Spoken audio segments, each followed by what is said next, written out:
Here's the news from ABC. LA County declares state of emergency over immigration raids.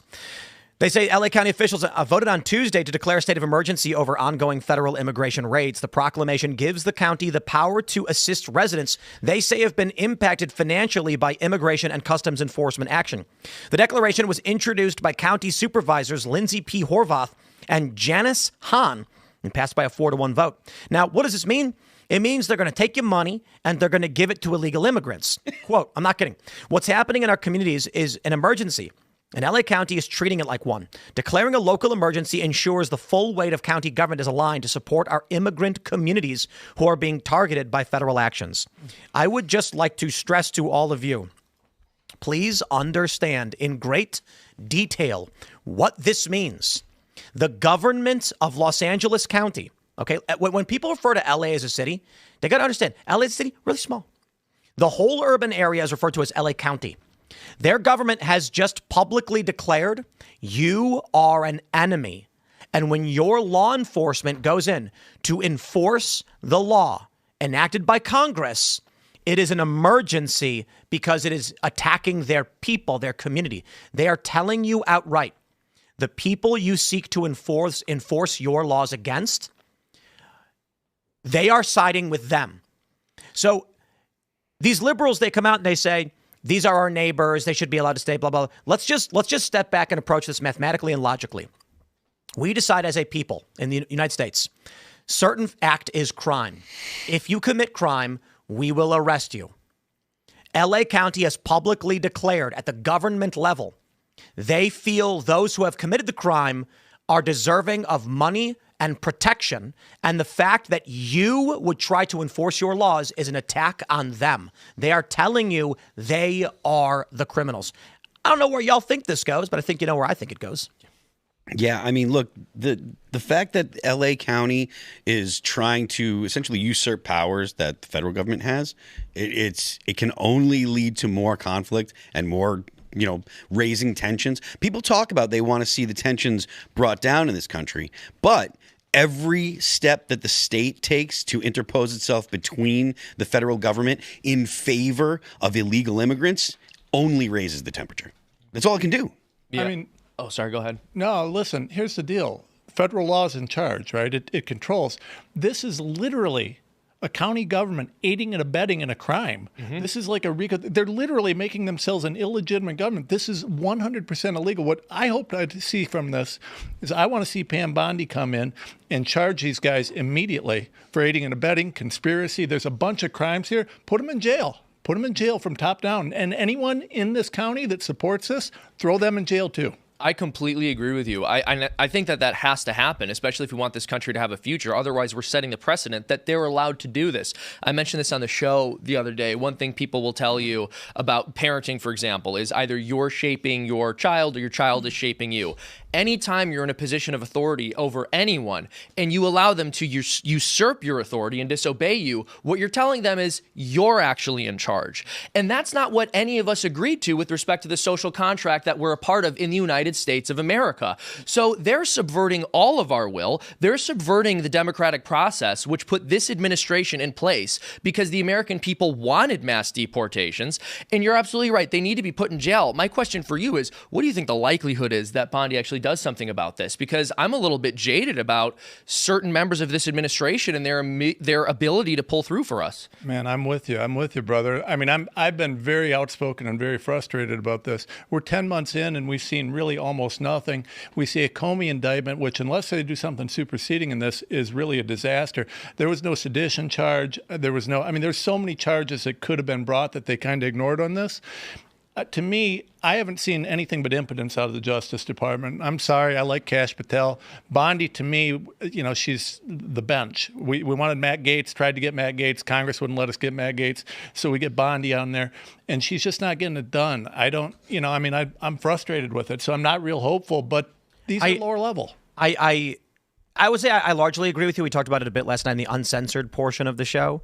Make sure you guys check that out at Rumble Premium, by the way, and join our Discord server.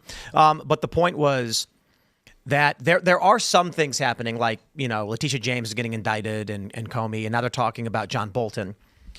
But what's frustrating me is that we continually have these federal judges exceeding their authority, and Trump goes, okay.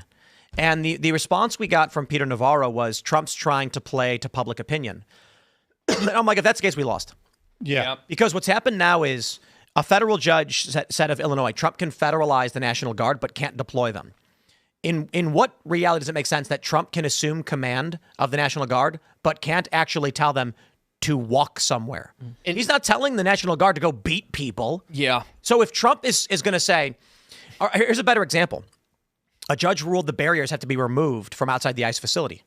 We just saw several terror attacks against ICE. They shot at them while hiding in the woods. ICE goes, okay.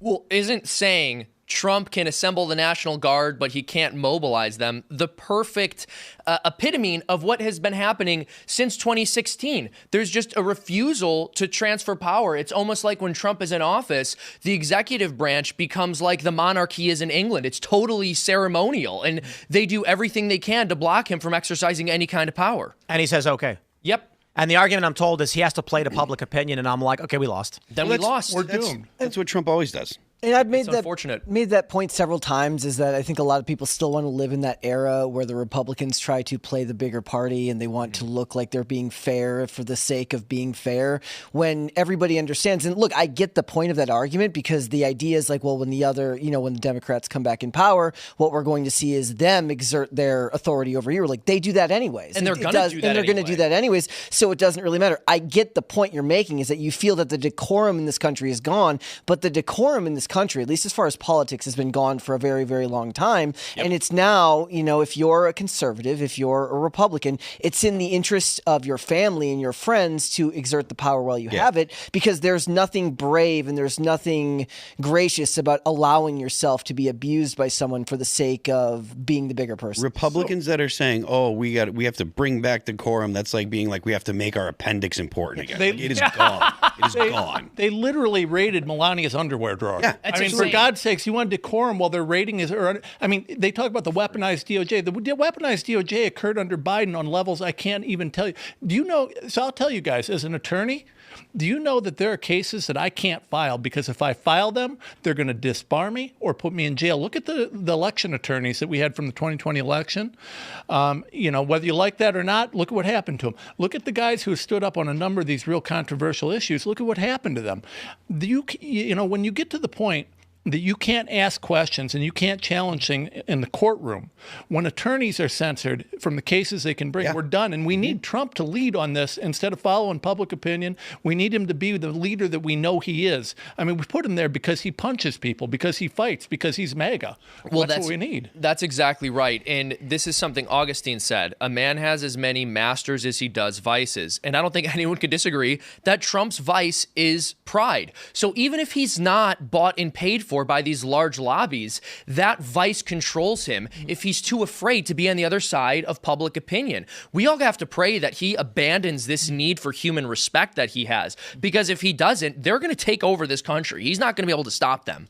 That's why he still gives all the interviews to the mainstream press when he knows that they hate him. He's always wanted people to like him. That's all. That's his biggest Achilles heel. He's always been the guy that wants people to like him. Now, sometimes that's a good thing because it makes him capable of working with people that he's had significant beef with, significant issues with, and when it comes time to work together, he can actually leave those kind of personal things behind and then work on whatever problems at hand. And so that can be a positive. But it also means that people are able to roll him at times. People are able to get around, get policy decisions or get him to do things that they want that are actually in conflict with things that not only he's promised, but things that he was elected for. Look, the immigration issue was, if it wasn't the top issue, it was one of the top issues. Yep. Sending illegal immigrants back. That was the first thing that he said in 2015 when he came down that golden escalator. It was like, we've got, they're sending terrible people, blah, blah, blah. And the left was up in arms about it. How dare you say these things?